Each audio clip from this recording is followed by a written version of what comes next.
Hi guys, in today's tutorial I'm gonna show you how to fix Facebook Messenger message requests not showing.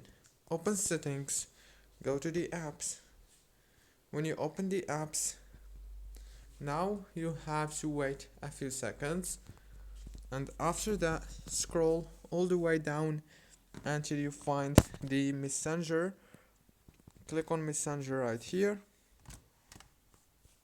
Now this is the app informations page. As you can see, all what you want to do here is very simple. Just click on this force stop option like this. When you click on force stop, now click here on storage, click on clear cache and clear data. Go back and now go to the Play Store, search for Messenger and update it. If the problem is not solved, then you may have to remove Messenger and re-download it. Don't forget to like, subscribe.